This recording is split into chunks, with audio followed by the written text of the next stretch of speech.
Good afternoon, ladies and gentlemen.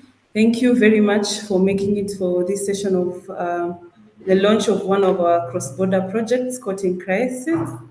I would like us to kindly be patient as we wait for a few more people to join. We should be able to start at exactly 4 or 5. In the meantime, I'm going to share the link to the cross-border story in case you're interested. Feel free to read it prior. You can peruse through what the story talks about, and it will give you an idea of what we are going to share during today's session. In the meantime, kindly hold on, and I really appreciate your presence with us today.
Um, it's exactly 5 minutes past 4.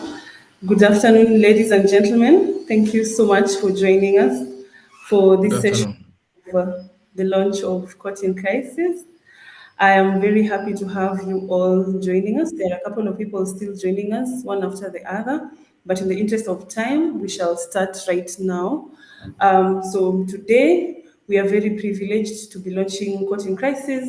This is a cross-border project that was supported by Pulitzer Center, and we worked with our network of journalists from DRC, Kenya, Tanzania, Uganda, and South Sudan to document the fishing crisis in the East African region. And this project spans the Great Lakes of East Africa, that is Lake Albert, Lake Victoria, and we also have the White Nile and the main Nile. Yeah, so before we start, my name is Deli Sive. I work at Water Journalist Africa Infonile as the communications officer. I encourage each one of you, kindly introduce yourself in the chat box.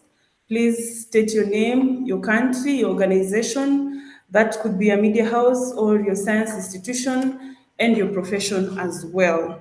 Remember, out of this session, you can be able to network with as many journalists and scientists as possible by simply reaching out to them based on probably the questions they've asked or even the names that they have tagged in the session. I have shared the link to the cross-border story. Feel free to go through it even during the session. Feel free to ask any questions during the question and answer session. I have also posted the questions to be used for social media, hashtag Science Wednesday, hashtag NileWell, at Infonile. You can also tag at Pulitzer Center. I'm going to put the handle for Pulitzer Center on the chat box in a few. So I am very grateful to have each one of you here. Today we are honored to have 10 panelists. We have 6 journalists and we're supposed to have 4 scientists. I hope all of them will be able to join. Otherwise, other than that, um, maybe just a moment of silence for one of our journalists who we lost at the beginning of this year. His name is Dennis Mingugbe from South Sudan. We lost him early this year to liver cancer. And it's unfortunate that we are not able to have him here because he did a very incredible job in his research on the fisheries, the fisheries section in South Sudan. So maybe we could just give him 30 seconds moment of silence, please.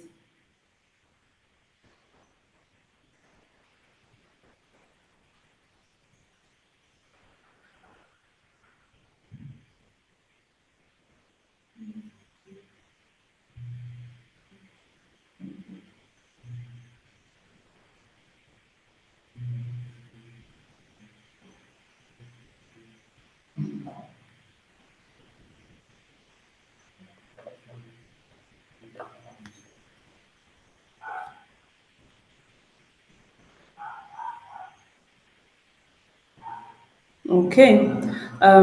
May his soul rest in peace. I will briefly give a summary of what the project is all about, and I will also give a summary of what Dennis was able to cover during his part of the project. In the meantime, please allow me to introduce our founder for Water Journalists Africa and co-founder for Infonel, Fred Mujira. Fred, how are you?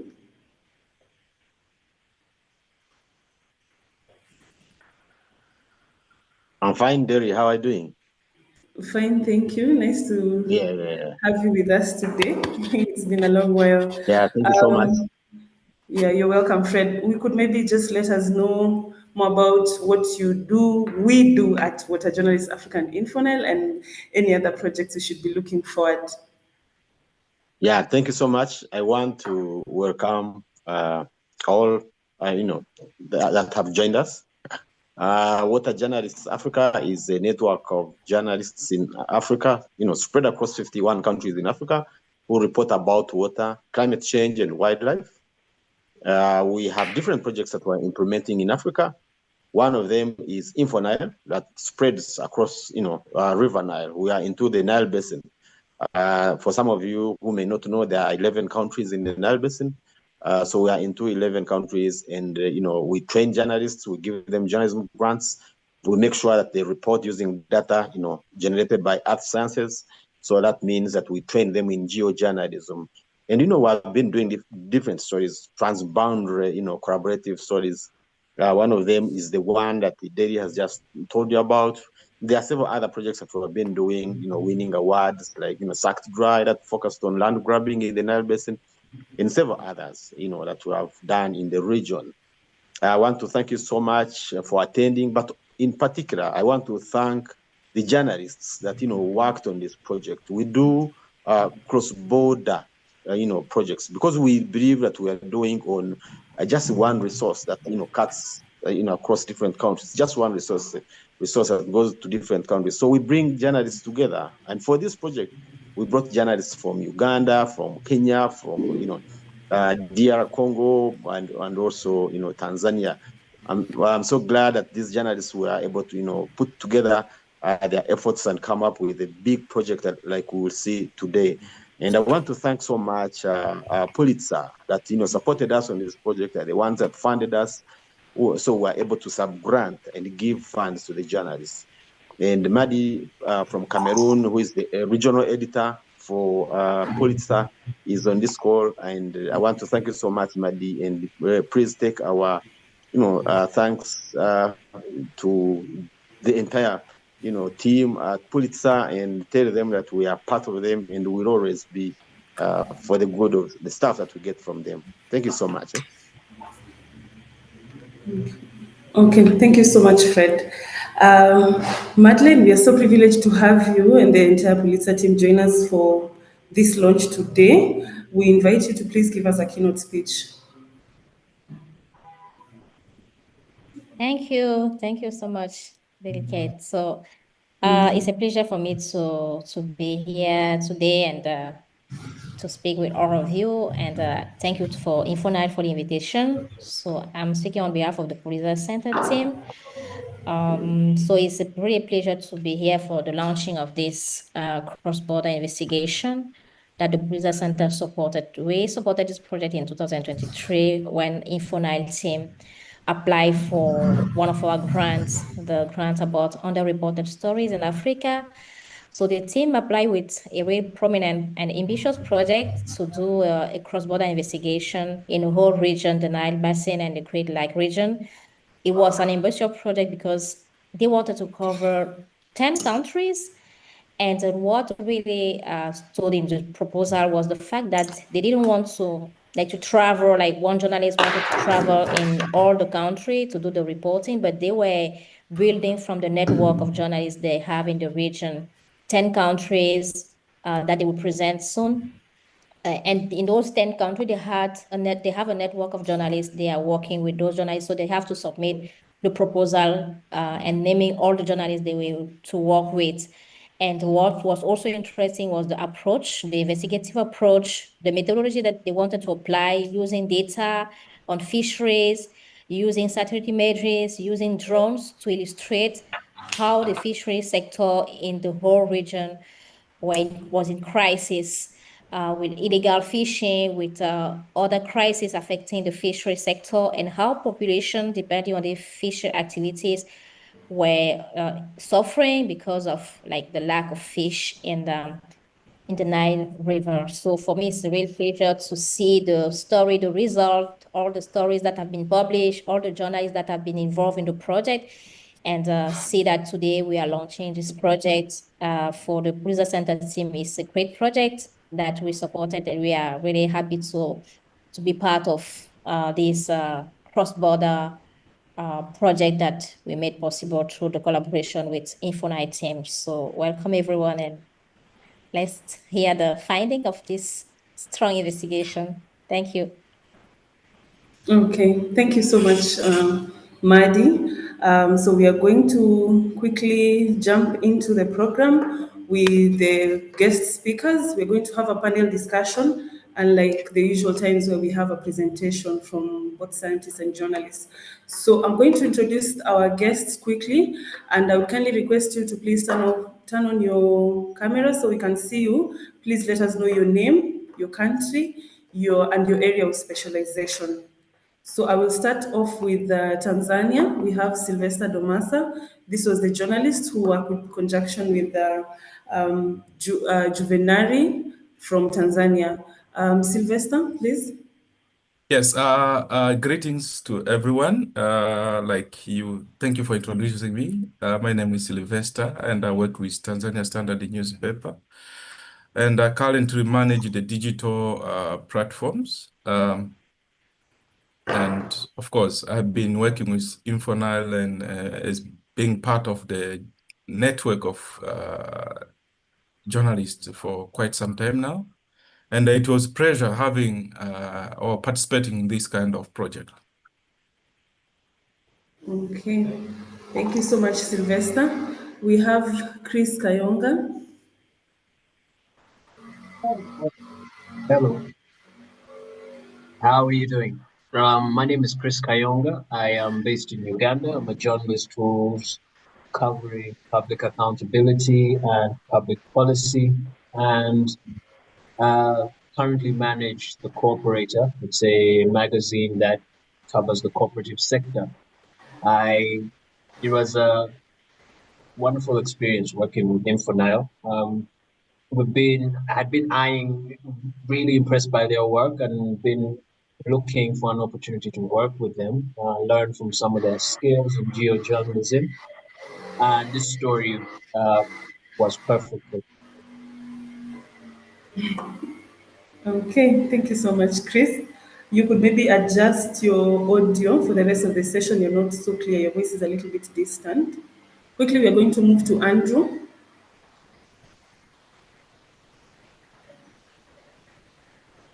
Yes, thank you, everyone. My name is Andrew Aizuka, and I am a science journalist. But of course, at Infonile, I dabble in media, but we are mismanagement. Thank you so much. And I'm also a Ugandan by nationality. Thank you. Okay, thank you so much, Andrew. Sharon.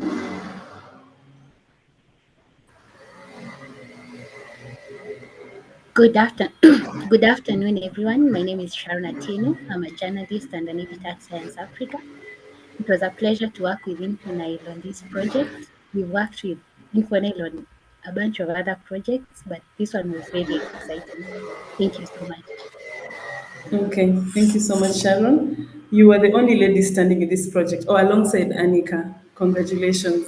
And then there's Laban Musinguzi, Dr. Laban to be precise. Hi, Laban. Hello. Hello. Good afternoon to everyone. My name is Laban Msingzi. I'm a research scientist at the National Fisheries Resources Research Institute in Uganda. I'm happy to be part of this meeting. Thank you. Thank you so much, Laban. Kevin Omolo.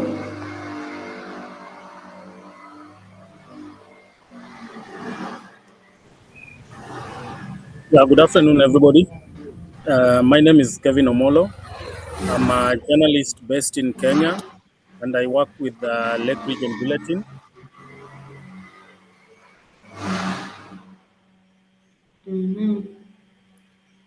Kevin, your network has just dropped. Kindly adjust that. I will quickly move to Samson Kidera. Samson worked closely with Kevin. So, hi, Samson.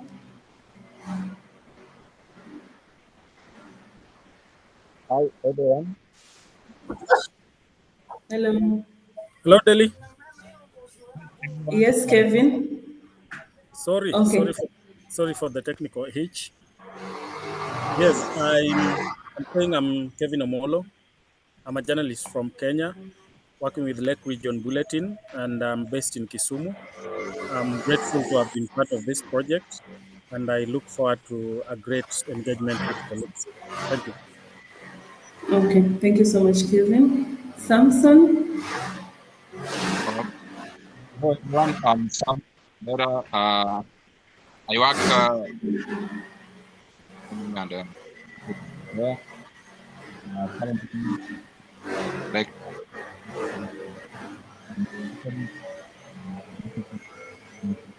region and Western Kenya region.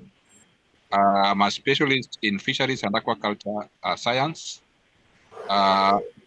We have my car so that I joined this particular meeting, which is Okay. Thank you so much, Samson. Unfortunately, we're not able to hear you clearly. I don't know whether you can be able to adjust that. Your voice is not so clear. Otherwise, we're grateful that you're able to join us. Quickly, I don't know whether Juvenari is here. Juvenari from Tanzania.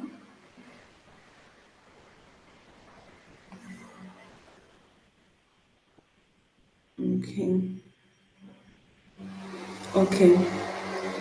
Thank you so much, guys. We are going to start quickly. I will jump into the questions for the panelists. And first of all, my question goes to the journalists. Let's begin with what you uncovered in your hello, stories. Or in your yes, hello. hello. Yes, hello. Yeah, you can just disconnect me so that I join again, please. Just disconnect me so that I join again.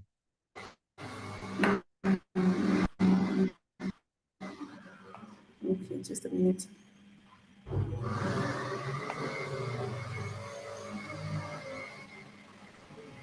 Okay, that is done. Okay, so I'm going to start with my first question goes to the journalist. Let's begin with what you uncovered. Quickly, let me know in a minute or less what was the most striking or unexpected finding during your research or what you uncovered in your story. What was the most striking or unexpected finding during your research or coverage of this story? We'll start with Sylvester's. Uh, thank you again. It's very interesting part actually that you visit the place and you find that fishermen who are actually depending on fishing activities, and actually they used to fish at least 500 kilos of Nile perch.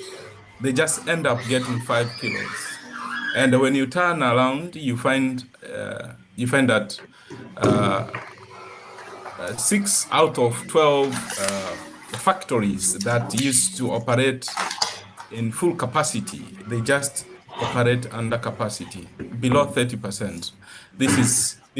For me, it was quite striking, and the fact that the government is working towards addressing these issues of illegal fishing, yet you get these kind of stories from people struggling, to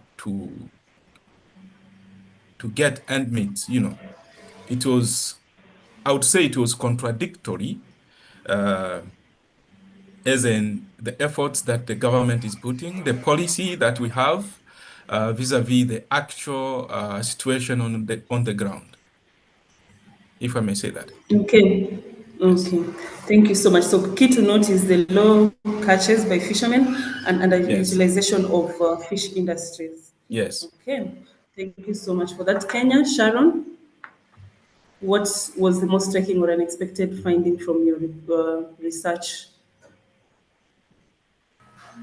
For me, the most unexpected finding was that there were various kinds of conflict going on around the lake region, especially in Homa Bay County. Homa Bay County is the major source of fish from Lake Victoria because it has the biggest portion of the lake. So there were different kinds of conflicts going on. At first, when I started the story, I thought it was only between Nile perch fishermen and Daga fishermen, only to find that there were various kind of conflicts ongoing between fish traders and now the fisher people, the people who are doing the fishing. There was stealing that was going on. There was like different kind of conflicts taking place, which I didn't expect. So that was the most striking thing for me, and that the fact that all these conflicts were being driven by not just illegal and unregulated fishing, but the underlying cause was that there is no fish in the lake.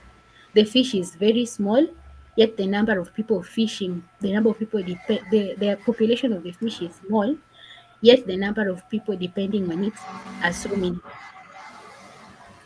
Okay, thank you so much for that. One of the journalists I forgot to introduce is Jonas. So, Jonas, please tell us your name, your country, and what was the most striking revelation as you covered your story.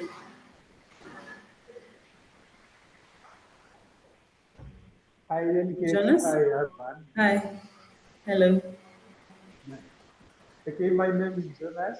I'm a journalist based in DRC. And, my wife is on environment of crime, water, and agriculture. That I for Vision Nile, I work as Vision Nile coordinator at the council in DRC.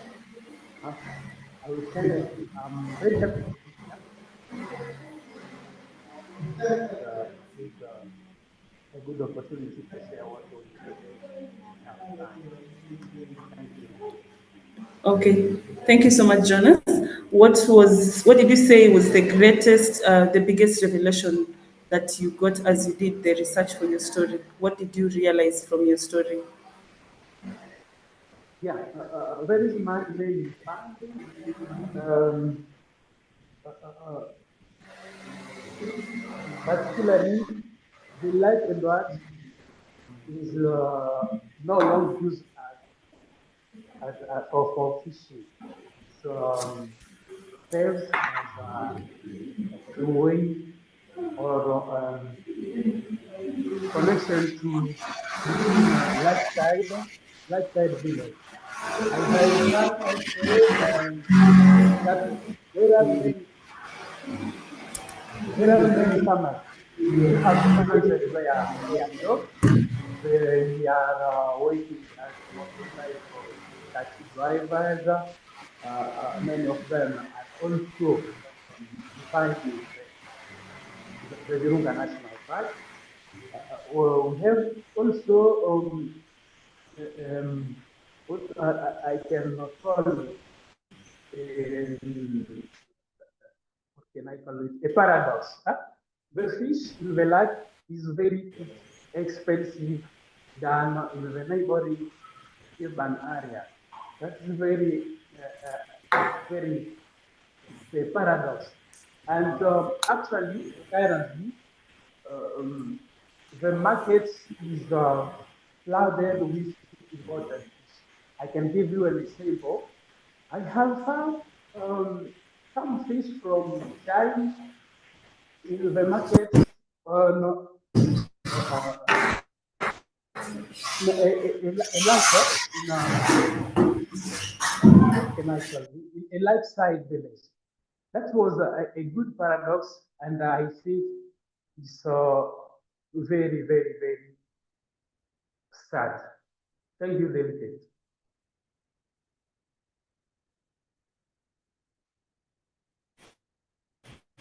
Thank you so much, Jonas. Thank you for that. Yes, I can hear you, Jonas. Can you hear me?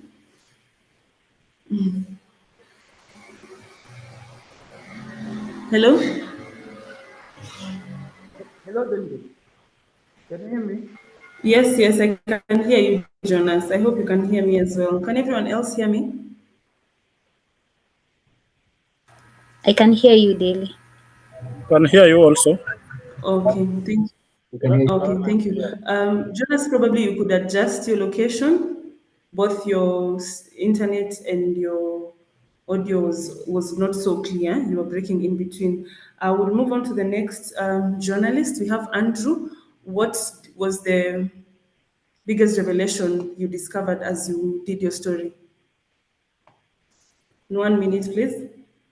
Thank you so much, Delicate. I think one of the thing and the most,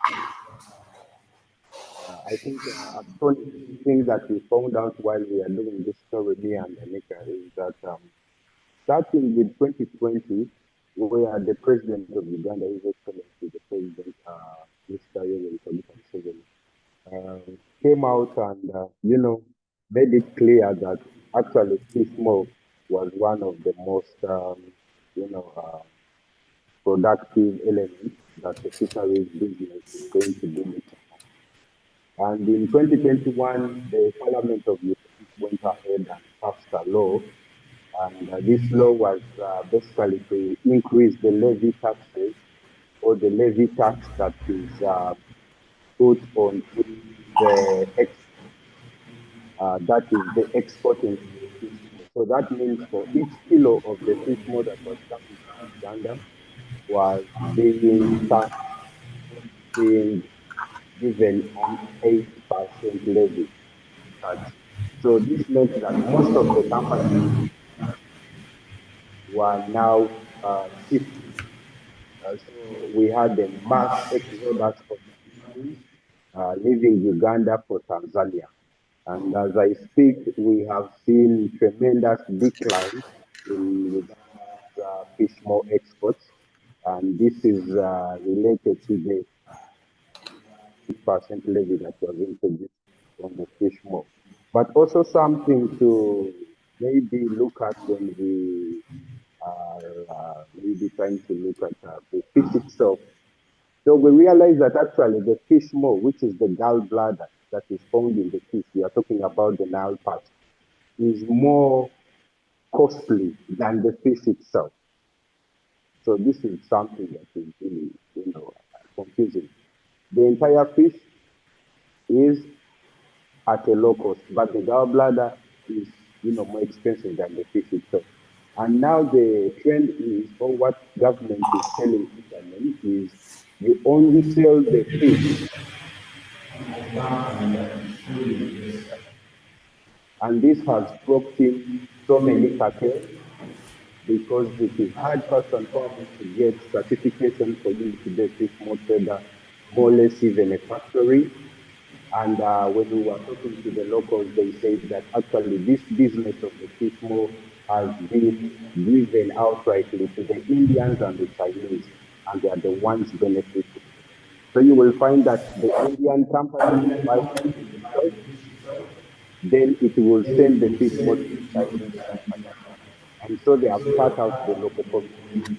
So the best the local community can engage in is basically fishing, and which is not really that much profitable because you're fishing and giving it to someone else who will dictate on the price, because an Indian will come and say, today I'm taking the fish maybe at 1,000.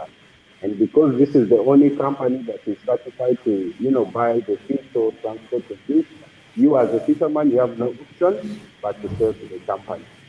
More to the disadvantage for women that used to sell this fish, like, cut a few pieces, throw it in milk, serve around or sell around the people around the stores. All these small businesses have shut down because the business because the government literally wants you to get the entire fish. If you fish your Nile perch, make sure you sell it to the company. You're not allowed to gut it at the lecture.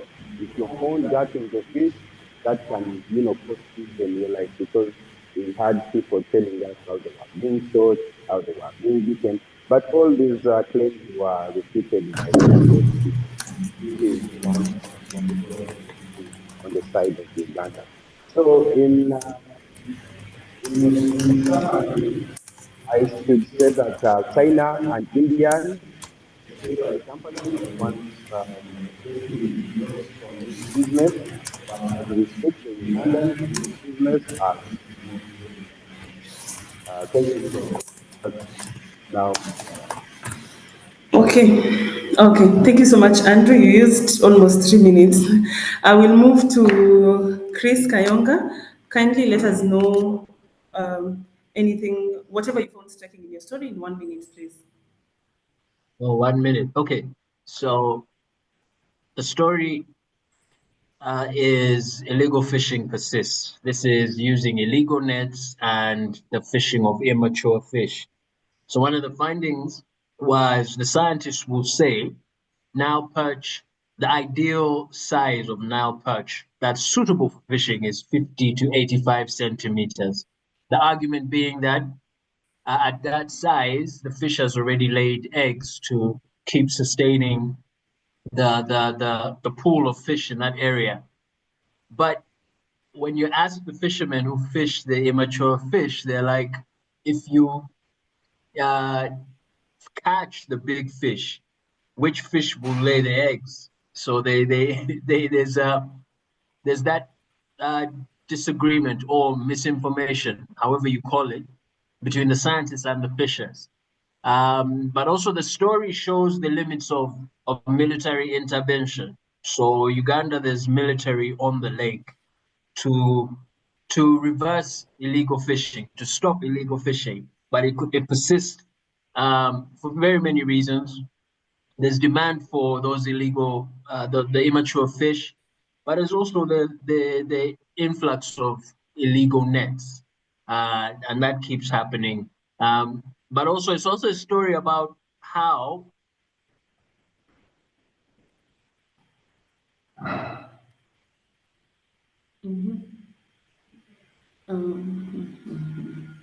fishing was people made their own boats, but now it's you have to buy everything, and that's part of the reason why we see some of these problems. Thanks. Okay, thank you so much, Chris. So we will go into the country-specific issues that were raised in each of the stories. I would want to start from Kenya. Kevin, I know I didn't give you a chance to tell us what was the highlight of your story. Please tell us what the highlight of your story was, and while at it, please let me understand how this investigation in your story it explains how the depletion of fish stocks and the illegal fishing are affecting fishing communities in Lake Victoria. So basically, let us know what human stories stood out most to you and how these changes are shaping livelihoods in your story. Hey, Kevin.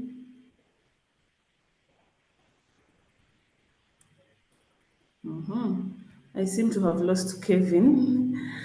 Oh, that's quite unfortunate. So allow me to move back to Sharon. Hey, Sharon.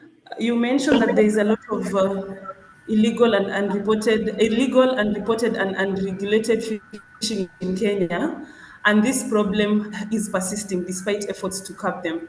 Based on your reporting, what are the biggest obstacles to effective enforcement, and how can we overcome this? So, based on my reporting, I found that there were a lot of conflicts that were going on. But the biggest issue with enforcement is that there are a lot of bodies which are operating on Lake Victoria, which are which are dealing with enforcement issues. You find in Kenya there is the Kenya Coast Guard. You find there is still the Kenya Fisheries. You also find Kenya Revenue Authority also has some stake on the Lake Victoria waters. There is also a body called Kenya Maritime Authority. Then there is also the county body for fisheries. So all these bodies are manning the same lake, yet all of them have mandates that are almost similar. When you compare their mandates, they are almost similar. So there is like overriding mandates. So I think if there can be a synergy, if there can be just if these bodies can all work together, then it will lead to it will ensure that rules are followed and that policies are well enforced. Also, there is the issue of unemployment because so many people, so many youths are unemployed. You find that most of the youths around these lake regions, they venture into fishing as the only source of livelihood. So if maybe there could be alternative sources of livelihood, it would help to depopulate the fishing population that is dependent on this lake. Many people are jobless and they are dependent on the lake. So if there can be other sources of livelihood, it could help in depopulating that fishing population that is there. That's according to me. Thank you so much for that, Sharon. And maybe as you are covering your story, there are a couple of human stories that you captured. Could you let us know some of the stories that really captured your attention and how some of these changes are reshaping the livelihoods of these community members, majority being fishermen? Okay, so one of the human interest stories that I came across was the loss aspect. You find that these fishermen, when there is conflict between the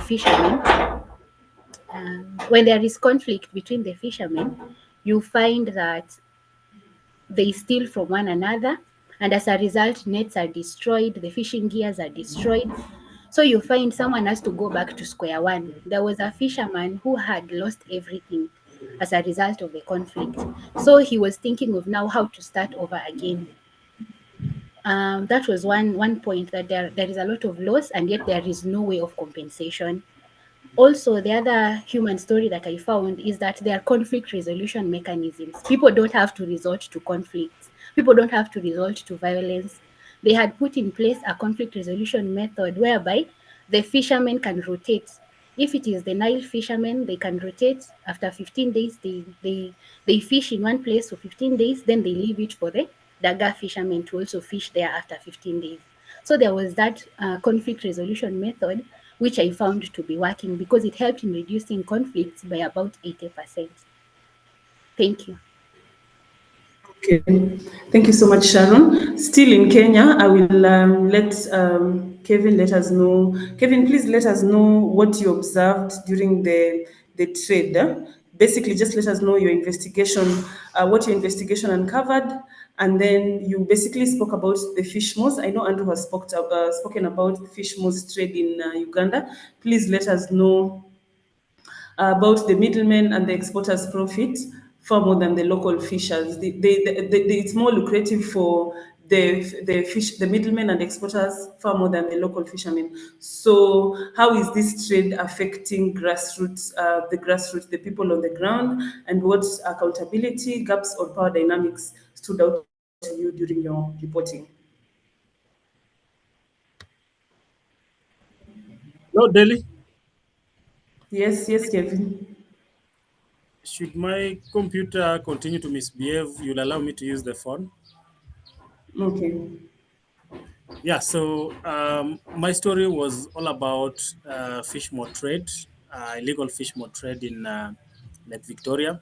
And the story was focusing on the movement, how the traders get the fish more, and how much this product is able to fetch. So what stood out for me was basically how this trade has been ignored by the Kenyan government, and we do not have a policy on trade of fish. And if you look at government records, statistics, they talk about the fisheries, and in the fisheries, they talk about the fish itself, and fish more is left out. So this means the billions that come from the fish more are basically taxed as a fish product. But fish product is quite a lot. For example, we have the fish skin. We have other products which come from fish. So if there is nothing specifically talking about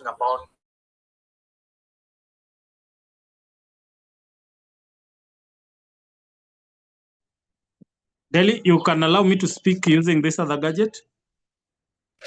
Yeah, that's fine. Yeah, so what was coming out specifically was that there is no specific policy that is talking about fish more. So this meant fish more is just considered one of the fish products, and this means the government could be losing a lot. What we discovered is that much of the fish more, is exported to China, and there are instances where some of this, because the trade agreement between Kenya and China is that China considers Kenya as a middle income country, while the same China considers Uganda and Tanzania as low income countries. So this means export from Kenya to China is attracting a little higher tax, while Uganda and Tanzania are exporting tax-free into China. So this has made the illegal fish more trade to be escalated, because the Kenyans do not want to export directly to China from Kenya because of that tax. So some of them smuggle this fish more into Tanzania or Uganda so that they can export it into China without paying any tax. That is free of tax. So this is something that was coming out clearly, and I think it's something that the Kenyan government ought to have a look at. Your next question was on? You are mute. I think, Kevin, you've answered my question. Okay, thank you. Yeah, thank you so much. My next question is to Chris from Uganda. You noted in your story, you noted that Uganda, through Kasensero and Lake Victoria, saw a collapse in the fisheries due to illegal, unreported, and unregulated fishing. How did that play out in your story? Yes, we spoke to a number of fishery suppliers. Kasensoro is a landing site with a long history of illegal fishing. Actually, it started out as a landing site for illegal fishers. So you just hearing from the people who own the boats, who hire people to do the fishing, they tell you what they're seeing. The catch of the good size Nile perch has diminished, and they think a lot of it is down to the politics at play, because they think these are the boat owners. I'll tell you why I'm making that distinction. The boat owners think the military should be supported, and all the controversy around how they are heavy-handed and their human rights violations should be ignored. Let them stay on the lake. They are keeping us afloat. But the hired hands, the people who actually do the fishing, who can't afford the boats, who are also more likely to buy the cheaper illegal nets, they're saying the military is too heavy-handed and should leave. Let them manage this as it was in the past. We could manage these resources ourselves. So obviously the companies would like to see these illegal fishers off the lake. That goes without saying. But there's still a big demand. So this is the other issue. Most ordinary Ugandans can't afford a big Nile perch. They can afford the immature fish. So that's another reason why it persists. It's also the same in Congo. So this is what the companies are up against. There's that demand for that immature fish. Okay, thank you so much, Chris. Maybe just before we go to the scientist that will tell us more about the fishing sector in Uganda, Dr. Mark, could you please let us know that in your story you noted that military patrols were deployed to combat illegal fishing, but thousands of cases were dismissed. How does this say about enforcement and accountability, and what could be some of the recommendations you have for maybe policymakers and the general public? Okay, so one of the things you have to know is that it's very costly to maintain military operations on a lake the size of Lake Victoria. So fuel is a big issue, and you have to patrol like huge areas. So and that plays into how the cases why they're being dismissed. So often they could get a report, say a few 100 kilometers, that they've spotted some illegal fishers, but by the time they get there, the evidence has been destroyed.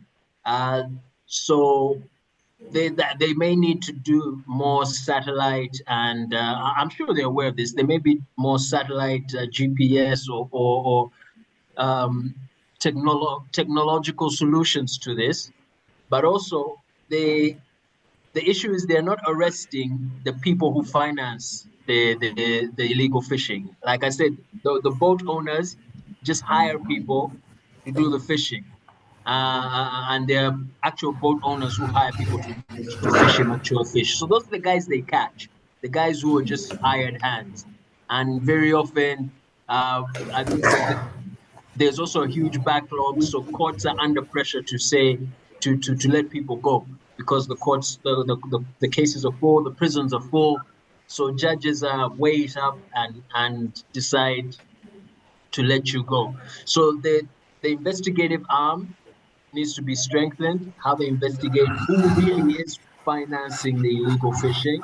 That leaves a lot to be desired. Then they need to actually support the military operation. If they've considered that this is the way to go, they need to finance them with better boats, fuel, technology, to be able to track the illegal fishers. Okay, thank you so much, Chris. We are going to have input from Dr. Mark from Uganda before we move to Tanzania. So, good afternoon, Dr. Mark. We didn't hear you at the beginning. Could you please let us know what you do, where your area of specialty, and then I'll ask you the question of the day. Thank you very much, Delhi and colleagues who are here for this panel discussion. Sorry, I wasn't able to join in the first few seconds, but I'm glad I'm here. My name is Mark Olokotum. I'm a research scientist at the National Fisheries Resources Research Institute, that's in Afiri, in Uganda. And I work with Laban very closely. And he likes to call me the busiest fisherman. And I'm glad I'm here with him. So I'm a fisheries biologist or stock assessment scientist with Nafiri. And I've worked with InfoNile on several stories. So I'm glad to be back again. Thank you.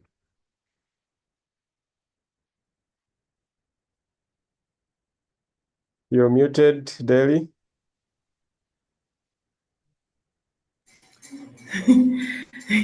Sorry about that. So thank you so much, Dr. Mark, for being with us here. Maybe my first question related to Chris's investigation in the fisheries industry in Uganda. The investigation shows that fish moths, this is Andrew's bit of the investigation. The investigation shows that fish moths, particularly from Nile Perch, are being smuggled and exported mainly to China. And this fetches prices, very high prices abroad. From a fisheries management perspective, what are the ecological or the economic implications of this unregulated exports or trade? And how does this impact the sustainability of fish stocks on the local livelihoods? Well, thank you, Delhi, and the journalist actually reported very well. For sure, this is a classical example of a resource curse, because if we put the high value of the fish maw and the low value of Nile perch, basically it means we are going to hunt as many Nile perch as possible. So basically the first problem is going to be overfishing, because people will tend to think that the fish maw is just there, and forgetting that fish maw comes from Nile perch. And Nile perch has recommended sizes that are supposed to be harvested. So the 50 and 85. So you'll find that either they'll be targeting the very small one, so that so long as they can put it together to generate the quantities. And increased fishing effort, of course, target mainly juveniles. Now, I have heard from the journalists that some factories have closed, and we've always asked, anytime factories are being set up, these factories are being opened up, there is no consultation that is done with the research scientists themselves, because the raw materials is in the lake. If we do not manage it, we will not have the raw materials to support these factories. Now, of course, if you go to landing sites, there are no designated areas for extraction of this fish maw. And there are some people who extract fish maw from juvenile fish, and they don't want to report the juvenile fish. They discard the juvenile fish.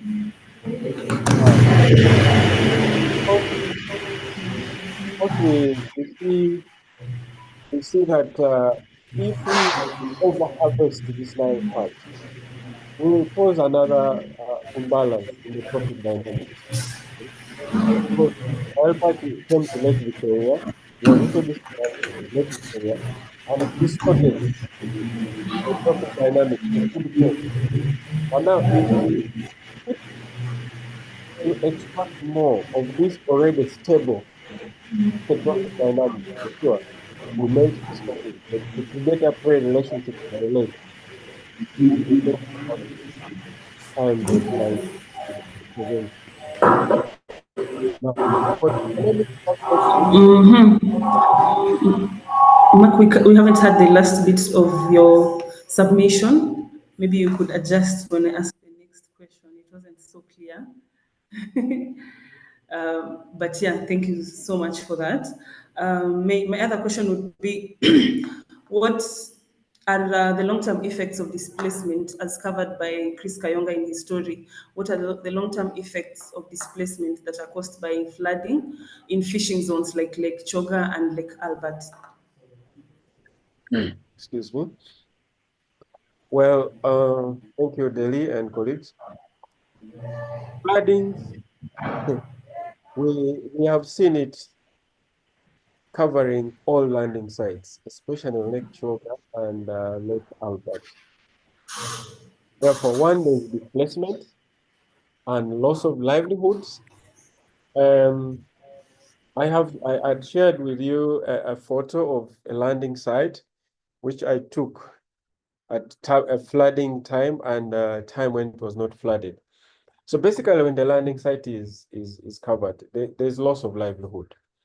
And when this livelihood is lost, so many people become vulnerable to poverty and also, of course, health issues. And if we look at the health issues, there will be waterborne diseases.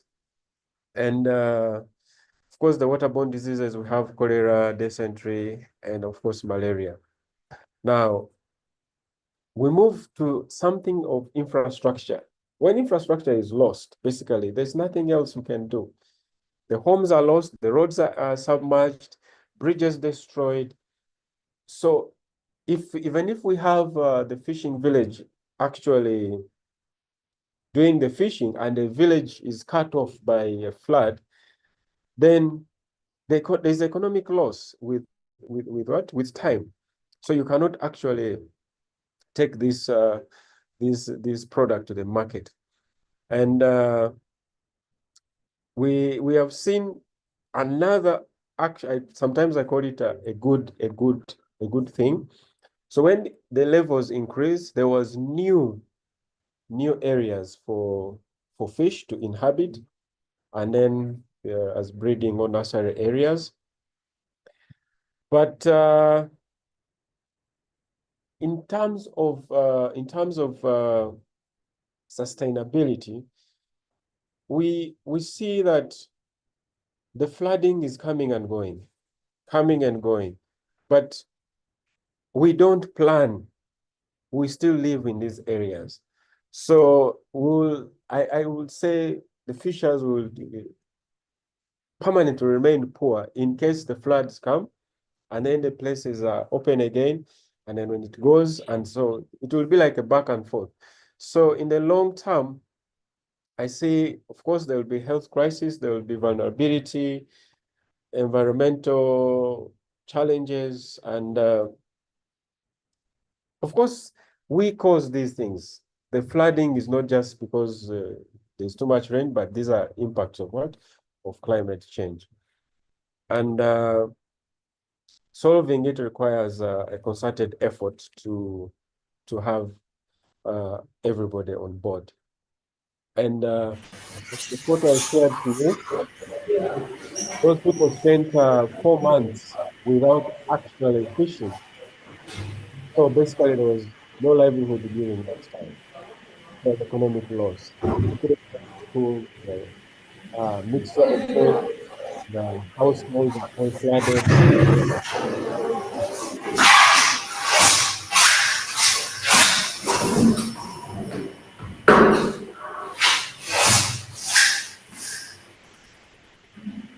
Up to you.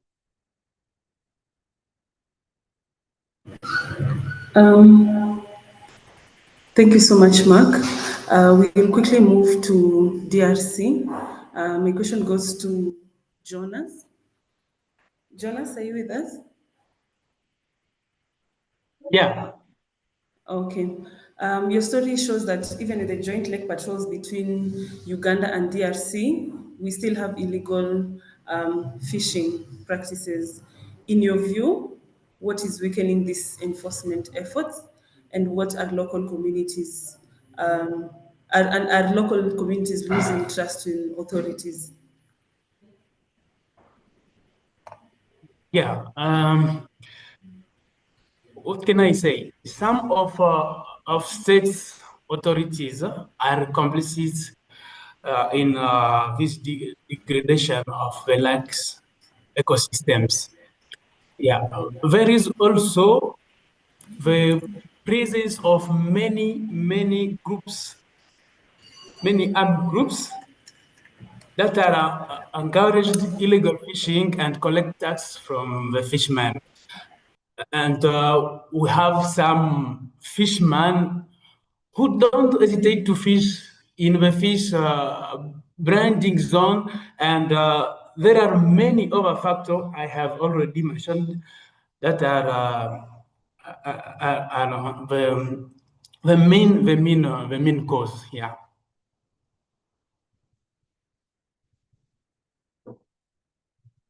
Can you hear me, delegate? Yes, I can hear you. You're very clear. Yes, we can hear you. Yeah. Thank you so much, Jonas, for that. My question then goes to Laban. Laban has done extensive research on Lake Edward. Lake Edward, yeah. So, Dr. Laban, the story that Jonas covered, it reveals that Lake Edward is overwhelmed with more than 4,000 fishing boats, and this is more than what is recommended, which is 1,187. And for this reason, it has led to collapse in fishing stocks, malnutrition, and conflict.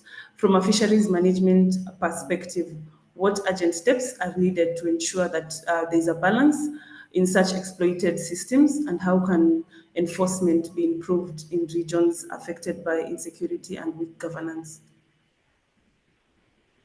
Thanks, Delicate, for the question. Unfortunately, my opinion is that it is actually not unique to the DRC. It is the same in Uganda. When you listen to Sharon, it is the same situation in Kenya. So it is something that is widespread. And my opinion is that actually there's nothing left in the emergency room that we can bring in to improve these situations. So if I can elaborate a little bit on what I'm trying to say is everything that you can think of as an emergency measure has been done in most of these countries. If you are faced with a situation like this, maybe some of the measures that you can take as emergencies include setting limits. Like we see the limit was set about 1,000 boats in the part of Lake Edward in DRC. You can strengthen monitoring and enforcement. You can change personnel. And in the extreme, you can maybe close a fishery. We have had cases in Uganda where fisheries have been closed. You know, the Mukene fishery was closed at one time. Lake Choga was also closed at one time. Those are extreme measures, emergency measures that you can take.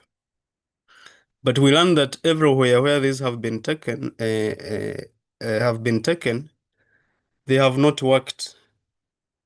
So that is why I'm saying that there is nothing we can do now in the short term. The solutions are in the long term. And what I mean here is that we need to look at the main drivers that are promoting this illegal fishing and the associated practices. Of course, we get maybe examples in Kenya. When Sharon says, I'm going to quote her, that many people are jobless and are dependent on the lake. Yeah, that is correct in all of these fisheries in different countries, and it suggests that not until we have many jobs in very many different industries, we shall not be able to manage illegal fishing in the water bodies. And that is why I'm saying that the solutions are no longer measures for emergence, but solutions are now in the long term, fighting poverty, and of course, fighting poor governance. So actually, you can be made to think that illegal fishing is a big problem in DRC because of poor governance and these conflicts and these labor activities that are there. But the situation is not very much different from even countries that we think are peaceful. So governance is a very important issue. And when we look at poverty again at the same time, you see that actually the solutions to these issues in fisheries are external to fisheries. So the time in the future when we shall have good governance in these countries, when the economies will be diversified and we do not have high levels of poverty, that is the time we shall have illegal fishing defeated in these water bodies. So maybe to summarize a response to your question, I personally believe that there isn't any emergency measure that has not been undertaken. Unfortunately, we have a lot of evidence that none of them is working. So the solution is in long-term measures. Unfortunately, that capacity is outside fisheries. Thank you.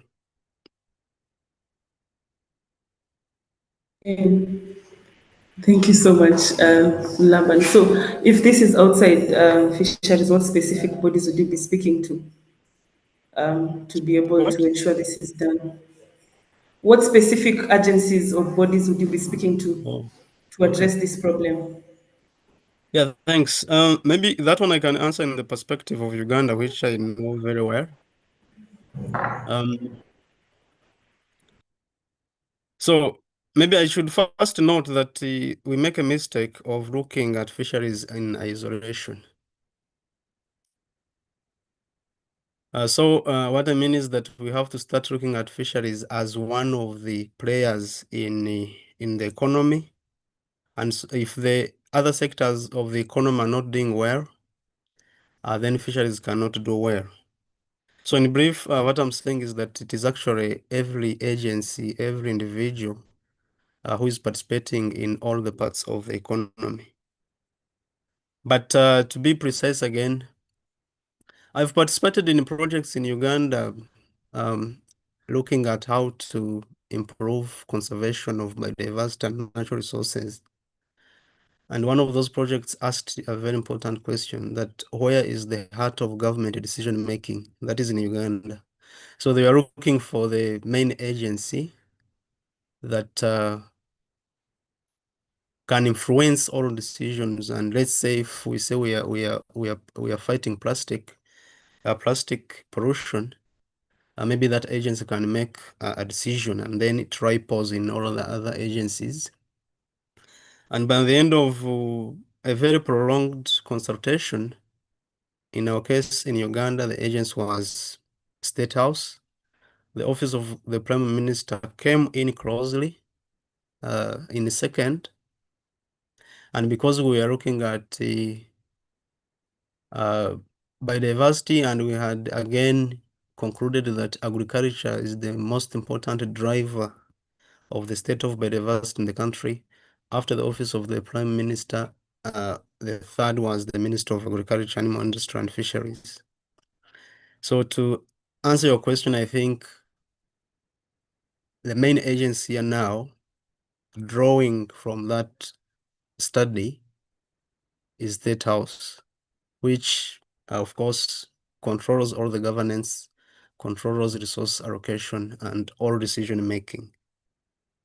Okay, but apart from that, fisheries are supported by water bodies that are technically in basins, and every activity that is done in their catchments influences them. So after that higher level, you come to other agencies like ministries of water and environment, National Forestry Authority, and so on.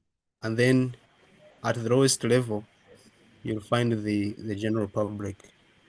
So essentially, it is a collective effort that is required to address all these issues. Okay. And it doesn't matter Thank you so the country. Yeah, thank you. Yeah. Thank you so much for that.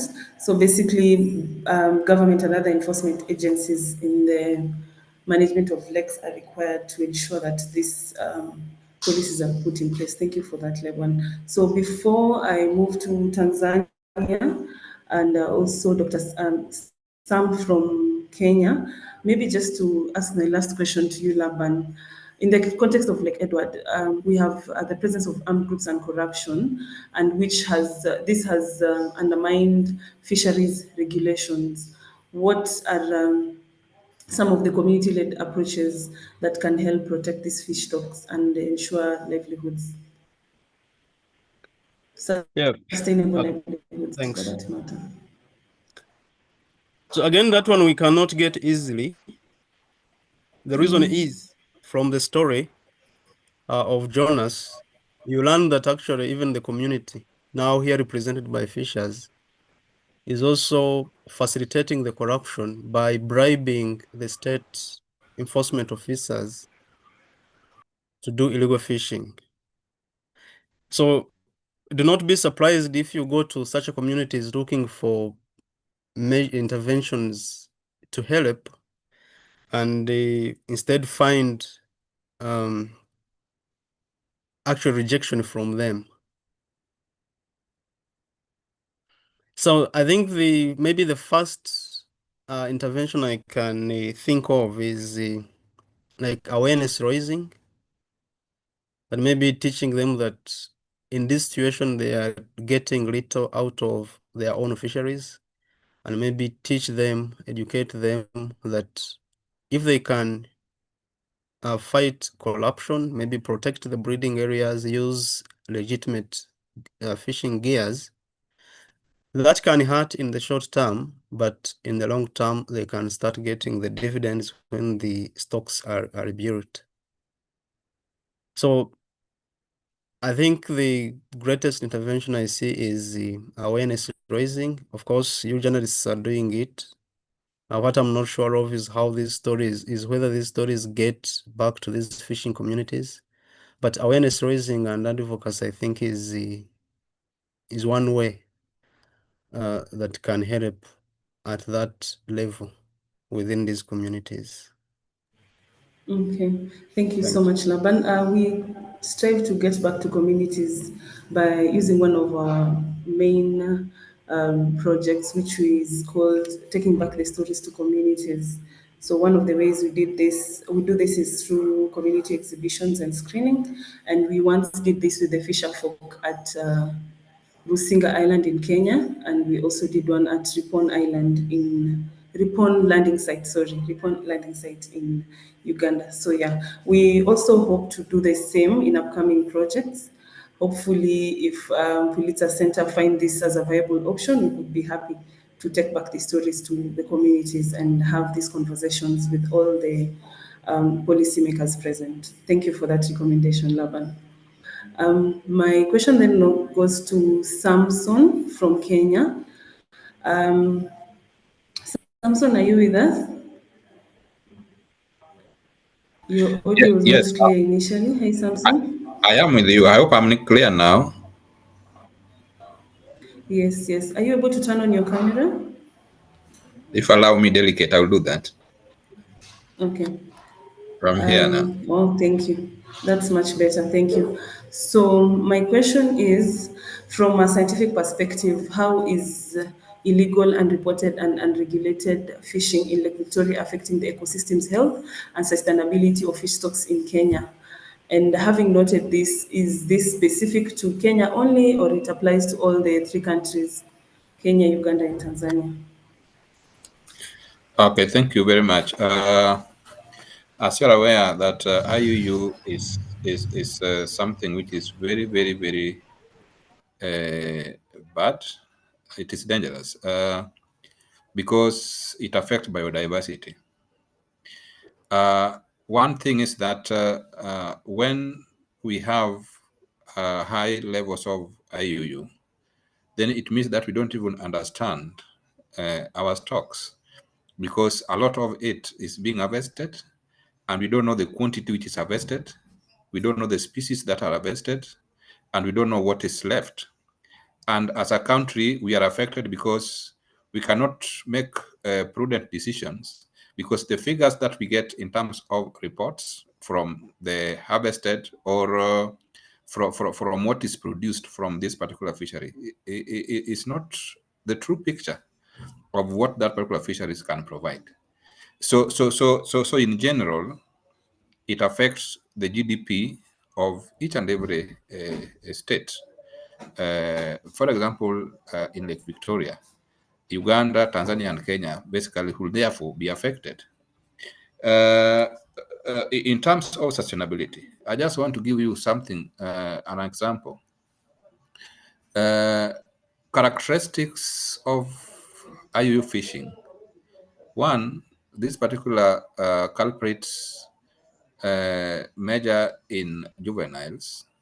And if you harvest juveniles, for example, if it is Nile perch, you'll find that if you produce fish and then you put them in a basin, which will be sold to women at 50 bob, and this particular basin could be containing almost 500 small fish. Now, if you give this particular fish something like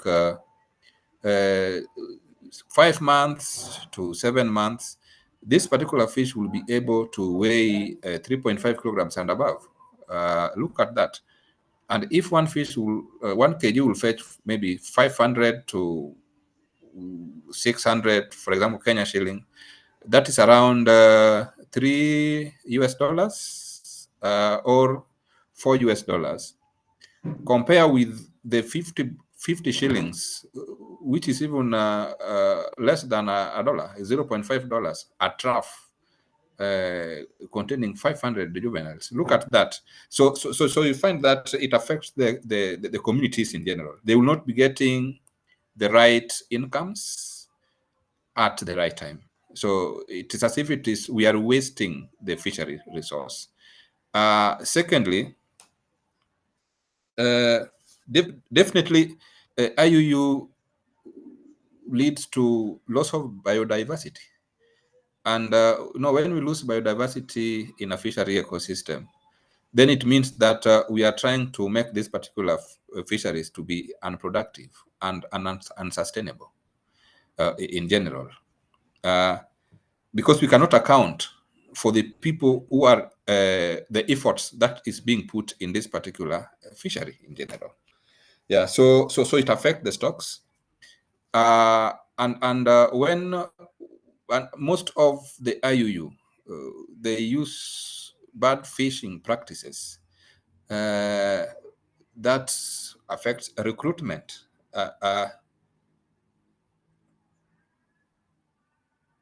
Delicate, I don't know whether you have disappeared.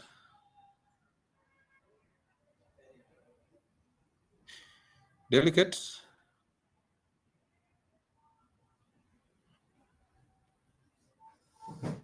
I hope you are muted. I don't know whether I'm talking alone. Oh, we can hear you. It's okay. Can hear you, Samson. Thank you. Yeah, so we are Yes. saying that, okay, we are saying that the IUU affects recruitment. By recruitment, I mean that, you get, because these illegal fishers, mostly they go to the breeding areas. So they catch both the fish that has gone to breed. So we call them the mothers and their children in quotes. So you find that even plus the eggs, because of the kind of gears they also use, which are very legal. So you find that they affect recruitment. The new entrance into the fishery, the egg that will have hatched into larvae, and the larvae that will have grown to juveniles which will have grown to table-sized fish, are removed at the same time. So you find that the replenishment of this particular fishery is curtailed because of this particular tragedy as a result of IUU. Yeah, so this is something that is affecting both the communities because they are not getting the livelihoods they have. They are not getting the intended income that they should have. At the same time, it is if you come down here, you go to some of our landing sites and beaches. Some are becoming ghosts because they have exhausted the fishery. Yeah, so they are Okay. packing up and then going home. So Okay. and as a country, we are also losing a lot of incomes because we use as Kenya we used to export a lot of fish, but currently because of decline coming as a result of these particular legalities, we are not getting our Okay. rightful incomes as a foreign exchange earner. Thank you. Okay, thank you so much, Samson. Before you go, maybe my last question would be just in 30 seconds. Having noted that some of these landing sites have even developed to become ghosts because now there has been a decreased number of fish that can be recorded per day. What do you think are some of the strategic innovations that Kenya and any other country in the Great Lakes region that can adopt to ensure an ecological balance and the economic well-being of the fishing communities? Briefly. Okay, so as for example in Kenya, we are trying to engage the BMU leadership, the beach management unit leadership, as a representative of the community, because these are the people who are harvesting from this resource. So we are doing mobilization and sensitization of the usefulness of this particular resource for them. Yeah, so we want to bring, because we are trying as a government buy in. Those who have been having illegal gears, we want to get those particular illegal gears, and then we replace them with the legal ones, so that we also know the people who are now involved in this particular fishery. So if you are doing IUU and we didn't know you, and now you have been identified that you've been using, we give you the right gear. So we are now going to understand the number of people who are in this particular fishery. So that is one of the targets we are using. Another strategy we are using is that we are trying to use aquaculture as a safety net for people who are getting into the free access fisheries, so that if you know you are now not getting the right quantities of fish, we encourage you to adopt aquaculture or cage farming, so that instead of now using this particular buying this particular illegal gears, you buy the infrastructure for establishing cage farming, which is more productive. And those who are involved in cage farming are easy to understand, and they can as well be guided in this particular venture, because now they will be taking it as business. So these are some of the few strategies we are trying to use. At the same time, we are also trying to enhance multi-agency engagement, because remember when Sharon reported that there are a lot of agencies in the fisheries, yet the outcome of their efforts is very, very much minimal. So we are trying also to tighten or Okay. put up some of the loose ends in our laws, so that they work out for us. Not that now the laws that we have not working out for us. Thank you. Okay, thank you so much, Samson. In the interest of time, I only have one question for Tanzania, Domasa. You mentioned that one of the ways Tanzania was trying to curb illegal and regulated kind of fishing in Tanzania, they introduced an operation called Operation Sangaria. How effective has this crackdown been?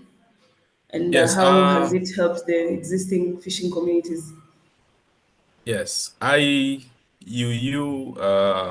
Has really had, you know, a very serious impact to the community, to the economy, and of course, the fishing community, of course, as well. And the government in 2017 introduced Operation Sangara. this actually helped to reduce illegal fishing by, by between the 60 to above 20%. And unfortunately, I would say this operation was suspended indefinitely by the government because it was associated with an intentionally approach that, of course, ruined the livelihood, especially of majority small-scale fishermen. So their fishing gears were confiscated. A lot of them were arrested, and of course, few could I would say, could recover their investment.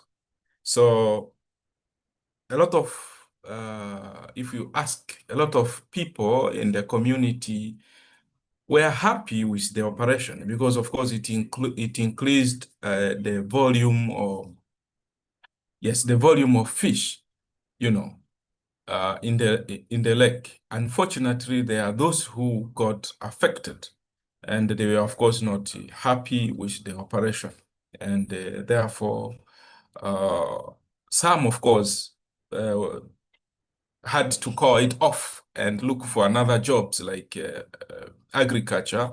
However, they were involved in this kind of business for more than, maybe I would say, more than their lifespan. Their life is in when they started working. They were born in this kind of activities. They grew up in this kind of activities. They started working in this kind of activities. So their life, their families, they depended on these fishing activities. However, cases of illegal, unreported, and unregulated fishing activities in Mwanza, especially Mwanza, Kagera, and Geita, if I would say that. These are the major regions that are surrounding this lake in terms of Tanzania. So they remain serious, and as of now, because of the operation that was suspended, like I said earlier, a lot of factories have failed to reach their operation capacity, and perhaps they are blaming now a lot of things, police gap, enforcement issues, the government, at some point not being able to meet its planned operations, like conducting patrols. But again, the issue of fishmeal, like Jones, was it Jones who pointed it out? A kilo of fishmeal in Mwanza, for instance, it goes below 200,000. Actually, not even 200,000 at that time. But when you hear stories about fishmeal in Hong Kong and, of course, Asia in general, which it is above 1 million shillings.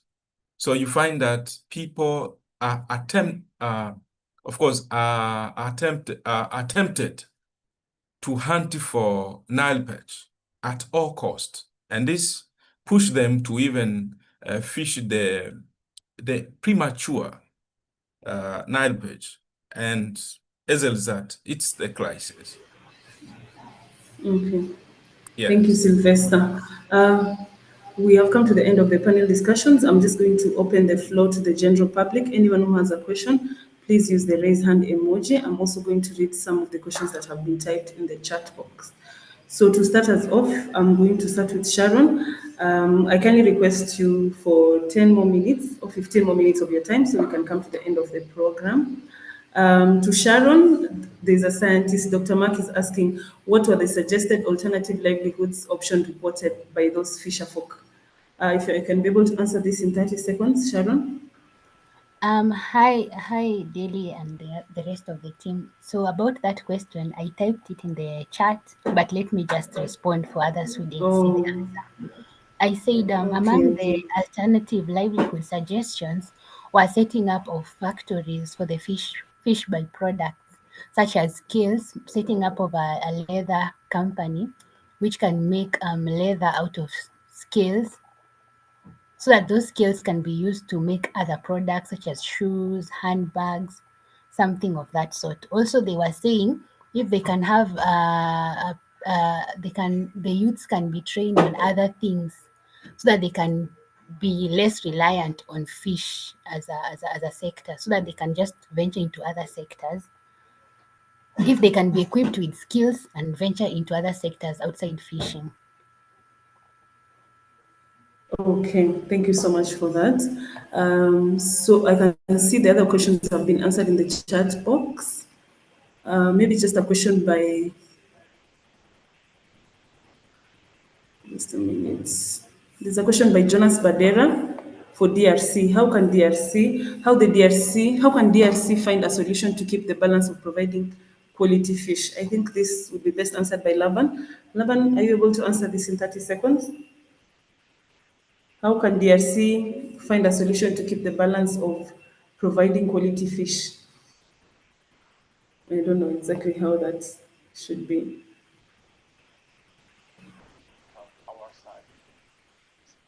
I think he intends to mean that how can the DRC maybe fight illegal fishing and maybe increase the amount of fish that people are catching.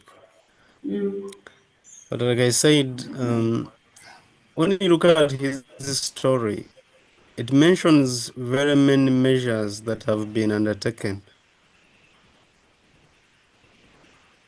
Yes, they have a problem of refugees who come in big numbers around the lake, and the easiest activity that they can pick up is fishing. So that one increases the number of people fishing. So you find that, like I said, there's nothing much you can do in the short term. Solutions lie in finding lasting solutions to these governance issues, as well as poverty. Because every other thing that is supposed to be taken, like I said, when you find that boats are very many, you set limits and do enforcement to make sure that the limit is observed. When people are using mosquito nets to fish, like he notes, you are supposed to do enforcement and remove the illegal the mosquito nets and make sure that people are using nets of legal mesh sizes. All the things have been done. But what is driving these activities is are issues of governance and issues of poverty. So actually now fighting poverty is even beyond looking for alternative livelihood sources like we are getting, we are learning from Kenya. It is about making other sectors of the economy work. You see, when you go to developed countries which have big and diversified economies, farmers are even struggling to find people to work on their farms. People are in other more productive sectors of their economies. No one wants to have the whole night catching fish when there is a better paying job in a factory. When you read his story, you find that a small canoe goes to the lake and is going to spend there a whole month. Imagine the coldness, imagine the waves, imagine the insecurity. That task can only be taken up by someone who does not have any alternative. Okay? And there's no amount of enforcement coupled with the corruption that is occurring that can remove such a person from a water body or avoid stop such a people from using illegal gears to catch everything that they can. So how we get quality fish, like he calls it, is lies in how we improve governance and how we fight poverty within our communities, and then emphasize that, unfortunately, that is external to fisheries. So there are things that would be happening in our economies, and we harvest the benefits as fisheries sectors in our countries. Yep. Okay, thank you so much, Laban. Two key points I came out with from your submission is poverty and governance. So guys, avoid poverty by all means. Yeah, I think the rest of the questions have been addressed in the chat box. Chris Kayonga says that I think there's some merit in establishing factories that make fishing gear and employing locals. Yeah, that is true. Involving the community basically into other income generating projects. Yeah. So I think we have come to the end of the panel discussion. Anyone else who has a question, please type it in the chat box. We are going to ask only 3 questions for those who are attentive. The winner of the 3 questions gets to go home with a small token of appreciation. So Chris is here with us. Chris? Yes, thank you so much. Thank you, Delhi. Yes, so just like how we always do, just answer in the chat box, and the first one to answer gets the reward. So, Delhi, you'll help me. Okay, question 1. Based on the cross-border story, name 4 types of illegal nets. Just type in the chat and we shall follow you from there.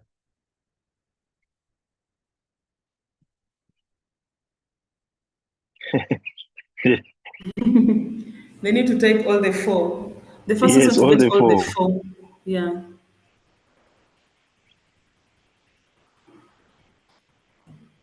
It is the scientists.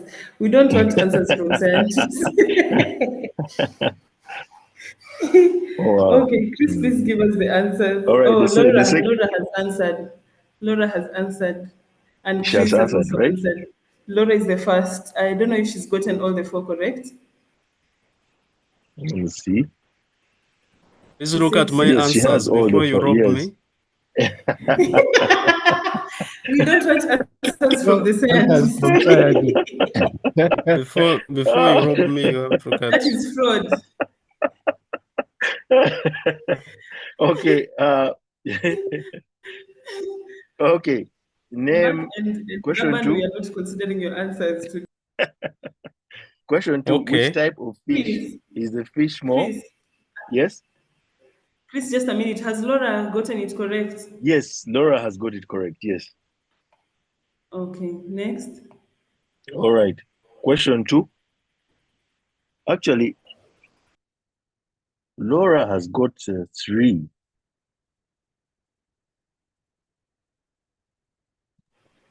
But why are you excluding scientists? Laura, You didn't say that in the no. guidelines at I the think beginning. Delhi, let's include scientists.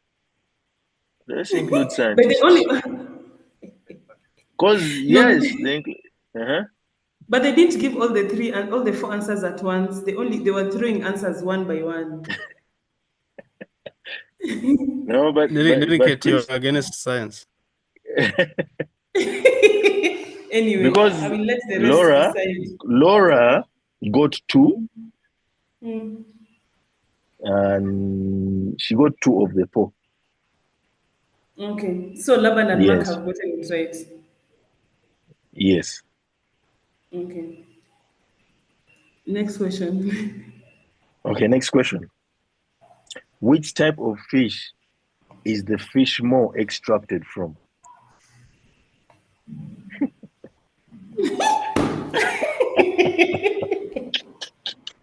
Okay. Okay. Then, lastly, name the 5 countries this cross-border story was covered in. Name the 5 countries where this cross-border story was covered in.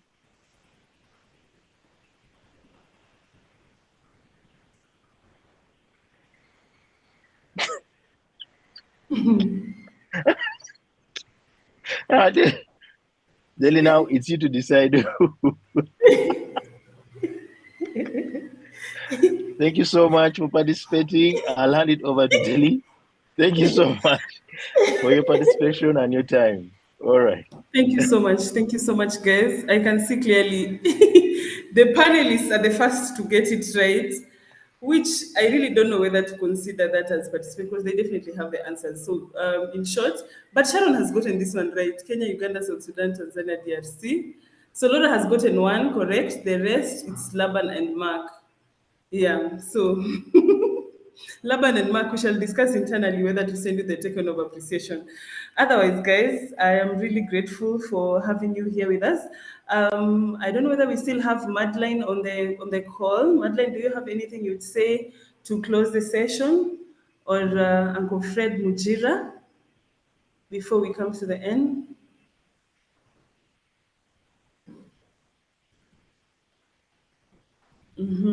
Okay. I think they have all dropped off the call. So, guys, I am really grateful for having you during this session of the launch of Caught in Crisis.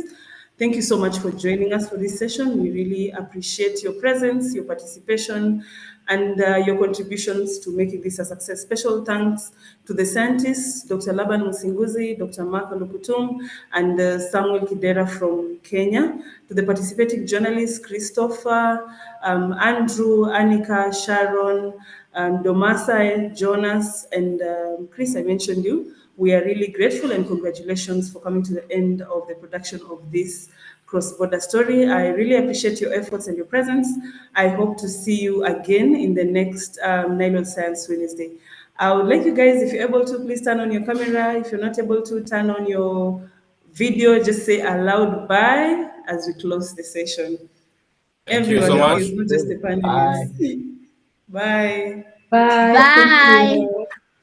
Oh, Bye. and Sharon. Thank you so much, Sharon. Bye. Delicate, you better see me for that token. Bye. When I see you. Sorry. Kwaheri, kwaheri, kwaheri. Thank you so much, guys. Have a wonderful one. Bye.